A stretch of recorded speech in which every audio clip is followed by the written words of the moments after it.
हाँ ठीक कहा। अगर तुम्हारी किस्मत अच्छी हुई तो तुम्हें अमीर बूढ़ा मिल जाएगा। नौजवानों के ख्वाब मत देखो। ज़ैनब, जवान नहीं बंदे का अमीर होना जरूरी है। अगर पैसा हो तो खुश रहने के बहुत से तरीके होते हैं। मैं तो बोर हो गई यहाँ। चलो चलते हैं यहाँ से।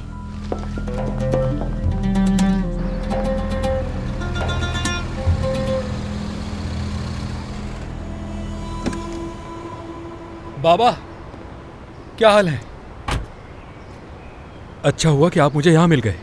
मुझे आपसे एक ज़रूरी बात करनी है। क्यों, ऐसी क्या बात करनी है तुमने मुझसे? आज शाम आप चाय के होटल पर आ जाएं। आतिफ आपसे कुछ बात करना चाहता है बाबा। किस सिलसिले में? हाँ, ये तो मुझे नहीं पता। जब आप वहाँ आएंगे तो पता चल जाएगा।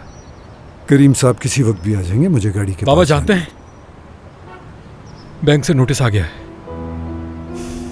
जानता हूँ, फातिमा मुझे बता चुकी है। अब हम क्या करेंगे?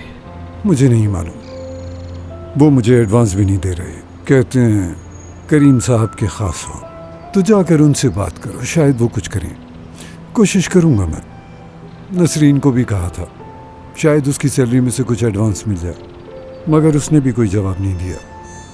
शाम को घर पे मिलते हैं, देखते हैं कोई हल निकालते हैं। मैं अपनी तरफ से पूरी कोशिश कर रहा हूँ, आप फिक्र मत करें बाबा।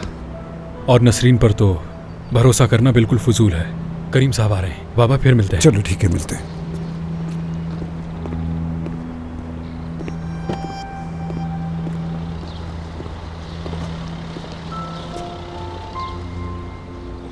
क्या कोई मसला है तुम्हें? नहीं, सब ठीक है सर। ठीक है, तो फिर तुम मुझे घर पर छोड़ के जा सकते हो, क्योंकि मैं आज घर पर ही रहूंगा। ठीक है sir.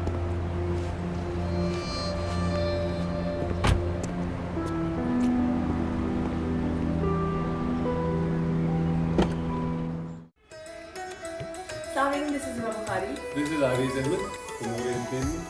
Subscribe to YouTube channel of RTV.